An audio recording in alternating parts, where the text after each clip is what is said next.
السلام علیکم۔ مجھے افسوس بھرے لفظوں میں یہ کہنا پڑ رہا ہے کہ ابھی 1 ماہ ہوا تھا میری شادی کو، میری بیوی اس دنیا سے رخصت ہو گئی۔ یہ زخم میرے دل کو کھائے جا رہا ہے، لیکن قدرت سے کون لڑ سکتا ہے؟ جو قسمت میں لکھا ہے وہ تو ملنا ہی تھا۔ میری شادی کے 1 ماہ بعد میری بیوی رخصت کر گئی۔ میں پہلے سے پریشان تھا، لیکن میری ساس نے مجھے زیادہ پریشان کر دیا۔ ابھی میری بیوی کا جنازہ گھر میں ہی تھا کہ میرے میکے والوں نے میرا جینا حرام کر دیا۔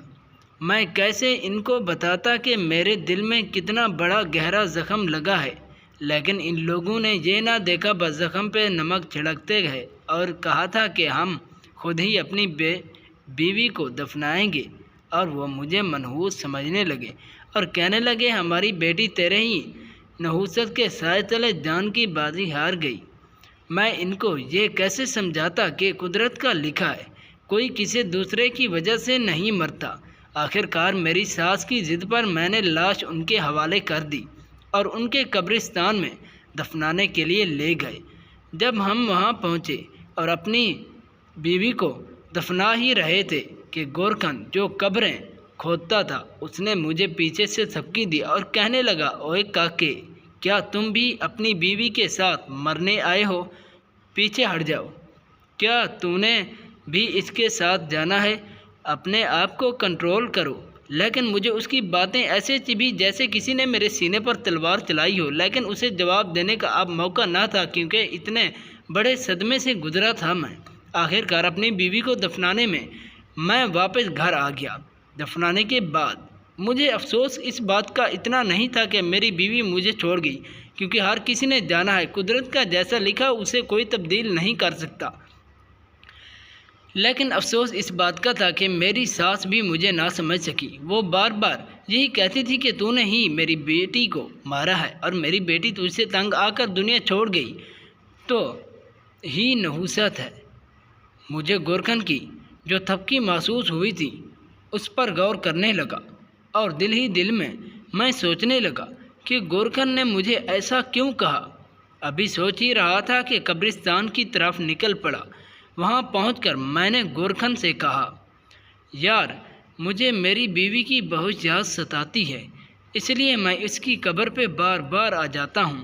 گورکھن کچھ ایسی باتیں کرنے لگا کہ وہ باتیں میری سمجھ سے بھی باہر تھیں۔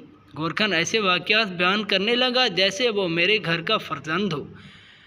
وہ ایسی باتیں جانتا تھا جو گھر کا فرزند جانتا ہے۔ میں قبرستان سے واپس گھر میں آیا اور گورکھن کی ہوئی باتوں پر غور کرنے لگا۔ میں بار بار یہ کہنے لگا کہ گورکھن کیسے میرے گھر کے حالات و واقعات سے واقف ہے۔ اس نے اشارے میں بتا دیا کہ وہ میری بیوی زندہ ہے، لیکن جب گورکھن نے مجھے تھپکی دی تھی اس وقت میرا موبائل فون قبر میں گر گیا تھا۔ مجھے اس کا پتہ 3 دن بعد چلا کہ میرا موبائل فون اس قبر میں گرا۔ میں یہ سوچتے ہوئے نیا موبائل لے آیا اور میں نے سوچا کیوں نہ اسی پرانے نمبر پہ کال کی جائے۔ میں نے جب اس نمبر پہ کال کی تو کال کی گھنٹی بجنے لگی۔ جب گھنٹی بجنے لگی تو میں دل ہی دل میں خوف زدہ ہو گیا، یہ کہ کیا ہو گیا، قبر میں سگنل کہاں سے آئے۔ میں نے فیصلہ کر لیا کہ قبر کو کھود دوں اور یہ ماجرا دیکھوں گا یہ ماجرا کیا ہے اور اپنا موبائل فون اٹھا لوں گا۔ جب میں لوگوں سے یہ واقعہ بیان کرنے لگا تو وہ اس سے جھوٹ سمجھنے لگے، لیکن میں اپنی بات پر ڈٹا رہا۔ آخر کار ایک رات میں اکیلے قبرستان پہنچ گیا۔ میں قبر کھودنے لگا، لیکن قبر کی مٹی اتنی نرم تھی جیسے اسے ابھی ہی کسی نے کھولا ہو۔ مجھے تقریباً 20 منٹ لگے قبر کھودنے میں۔ میں نے قبر کے اندر دیکھا تو نہ میری بیوی کی لاش ہے اور نہ موبائل فون۔ اتنے میں حیران ہوا اور میں گورکھن کے پاس گیا، سارا واقعہ بتایا۔ اس کا جواب تجھے تیری ساس کے گھر ملے گا۔ اس نے کہا تیری ساس اس تمام باتوں کا راز جانتی ہے۔ میں ڈگمگاتا ساس کے گھر پہنچ گیا۔ وہاں کیا دیکھا کہ میری بیوی کے ہی بارے میں باتیں کر رہے ہیں اور میری بیوی ہی کے بارے میں باتیں ہو رہی ہیں۔ وہ یہ باتیں کر رہے تھے کہ عمیر کتنے دن سے غائب ہے، اس کا کوئی پتہ نہیں، وہ کہاں گیا۔ ساتھ میں وہ یہ کہہ رہے تھے کہ اسی دن سے غائب ہے جس دن سے میری بیوی فوت ہوئی تھی، لیکن ان کی تمام باتیں میری سمجھ میں ابھی نہ آئی تھی کہ مجھے کھانسی آئے اور ان کی توجہ میری طرف ہو گئی۔ میری ساس مجھ سے کہنے لگی، بیٹا ادھر آؤ۔ میں جب قریب گیا تو وہ کہنے لگی، بیٹا عمیر کتنے دن سے غائب ہے، اس کا کوئی پتہ نہیں چل رہا کہ وہ کہاں گیا۔ عمیر کے والدین میرے دور کے رشتہ دار ہیں، کتنے سالوں سے ان سے ہماری نہیں بنتی، لیکن اب انہوں نے ہم سے کہا ہے کہ عمیر کو ڈھونڈ دو۔ اگر عمیر مل جائے گا تو ہماری رشتہ داری دوبارہ شروع ہو جائے گی۔ بیٹا ایسا کرو نا، تم ہی عمیر کو ڈھونڈو۔ میں اپنی ساس کو یہ بتانا چاہتا تھا کہ میری بیوی قبر میں نہیں ہے۔ جب میں یہ بتانے لگا تو میری ساس کہنے لگی، بیٹا پہلے عمیر کو ڈھونڈ دو، پھر میں تیری باتیں سن لوں گی۔ میں نے اپنی ساس سے بحث کرنا مناسب نہ سمجھا اور میرا مقصد تبدیل ہو گیا۔ اب عمیر کو ڈھونڈنا ہے، کیونکہ بہت بڑی ذمہ داری میرے کندھوں پہ رکھ دی گئی تھی۔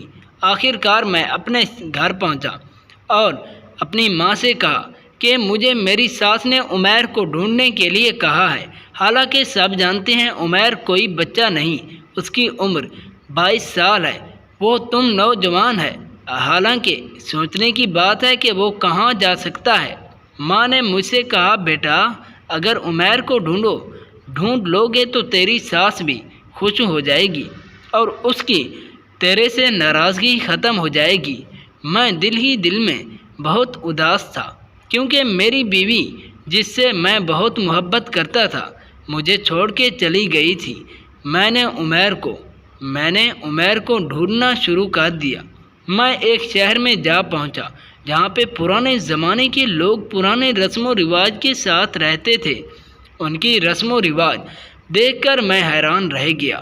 مجھے ایک بابا جی ملے۔ میں نے بابا جی سے پوچھا، کیا کوئی عمیر نامی لڑکا اس شہر میں آپ کو نظر آیا؟ میں نے حلیہ بھی بتایا۔ انہوں نے مجھے یہ تو بتایا کہ جہاں پہ بہت سے عمیر ہیں، لیکن جس حلیے کا تم بتا رہے ہو ایسا لڑکا ہم نے نہیں دیکھا۔ ایسے ہی کئی شہروں میں پوچھتا گیا، لیکن عمیر کی خبر کہیں سے نہ ملی۔ دل میں تو بہت ٹھان لی کہ عمیر کو ڈھونڈ کے ہی واپس جاؤں گا تاکہ میری ساس مجھ سے راضی ہو جائے۔ بیوی تو میں نے کھو دی، لیکن اپنی عزت نہ کھو دوں۔ دل ہی دل میں دعائیں کرتا رہا، اے اللہ مجھے عمیر مل جائے تاکہ میں اپنی عزت بچا سکوں۔ جب میں ایک بہت بڑے شہر میں جا پہنچا، وہاں جا کر ایک گھر کا دروازہ کھٹکایا، پھر میں نے کیا ایسا منظر دیکھا کہ میری پاؤں تلے زمین نکل گئی کہ میری مری ہوئی بیوی زندہ کیسے ہو گئی، کیونکہ میری مری ہوئی بیوی اس دروازے پر تھی جس دروازے کو میں نے کھٹکایا۔ میری بیوی نے جب دیکھا کہ میں ہوں تو اس نے فوراً دروازہ بند کرنے کی کوشش کی، لیکن میں اس کے بازو میں جم گیا۔ وہ چیخنے چلانے لگی تاکہ محلے کے لوگ، شہر کے لوگ اس کی چیخو پکار سن کر اسے بچا لیں، لیکن جو آدمی میرے قریب آیا میں نے اس سے یہی کہا کہ یہ میری بیوی ہے، میرا معاملہ اس کے ساتھ، تم اس میں ٹانگیں نہ اڑاؤ۔ جب میں نے اپنی بیوی سے پوچھا کہ تم جہاں کیسے پہنچی تو وہ کہنے لگی عمیر کے ساتھ ہی یہاں آئی، لیکن مجھے زبردستی لایا گیا ہے۔ میری جب تم سے شادی ہوئی تھی تو اس سے پہلے عمیر نے مجھے پرپوز کیا تھا، لیکن میں نے عمیر کو صاف منع کر دیا۔ عمیر میرے جسم سے اپنی ہوس مٹانا چاہتا تھا۔ ایک دن عمیر نے مجھے بلیک میل کرنا شروع کر دیا کہ اگر تم مجھ سے ملنے نہ آئی تو میں تیرے شوہر کو ساری باتیں بتا دوں گا۔ میں اپنی عزت کو بچانے کے لیے اسے ملنے چلی گئی، لیکن مجھے کیا پتہ تھا عمیر میرے جسم کو اپنی ہوس کا شکار بنا دے گا۔ عمیر نے مجھے نشے کی گولیاں دی اور مجھے ادھر لے آیا۔ اب میں یہ سوچ کر اس کے ساتھ رہ رہی ہوں کہ میں اپنے شوہر کو اور اس کی عزت کو داغ نہ لگنے دوں۔